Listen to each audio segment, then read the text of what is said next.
மீனராசி அன்பர்களே, மீனராசி இப்போது கும்பத்திலிருந்து மீனத்திற்கு தான் சனி பகவான் பெயர்ச்சி அடைய போகிறார். அதாவது உங்களுக்கு ஜென்ம சனியாக வரப்போகிறார்.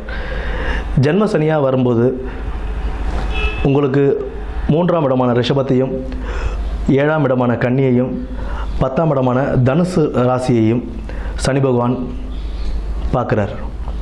இதில் 10ஆம் இடமான தனுசு ராசியை சனி பகவான் பார்க்கும்போது உங்களுக்கு தொழிலில் ஒரு நல்ல ஒரு முன்னேற்றத்தை ஏற்படுத்தி கொடுப்பார். கடின உழைப்பால் தொழிலில் ஒரு நல்ல முன்னேற்றத்தில் நீங்கள் நல்லபடியாக வர முடியும். 4ஆம் இடமான மிதுனத்துக்கு குரு பகவான் மே மாதத்தில் பெயர்ச்சி அடைய போகிறார். மே மாதத்தில் குரு பயிற்சிக்கு பிறகு 4ஆம் இடம் அப்படின்னும் போது உங்களுக்கு வீடு வாகனங்கள் அமைவதற்கான நல்ல ஒரு வாய்ப்புகள் இருக்குது. வீடு எக்ஸ்டென்ஷன் பண்ணுறது, புது வாகனங்கள் வாங்கிறது, இது எல்லாத்துலேயுமே நல்லபடியாகவே மேலே வரலாம்.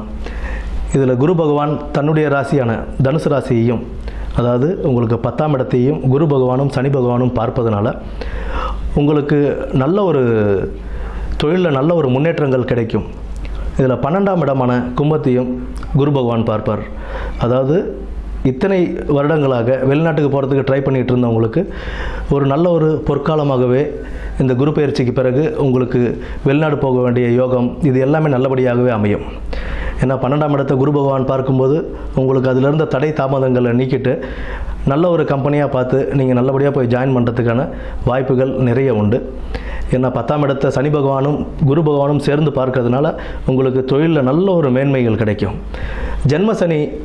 சனி பகவான் ஜென்ம சனியாக உட்கார்ந்துருக்கிறதுனால வண்டி வாகனங்களில் போகும்போது கொஞ்சம் கவனங்கள் தேவை. அண்டு உடல் உபாதைகள் சின்ன சின்ன உபாதைகளாக இருந்தாலும் அதை உடனே போயிட்டு நம்ம சரி பண்ணிக்கிறது ரொம்ப ஒரு நன்மையை கொடுக்கும். நன்றி.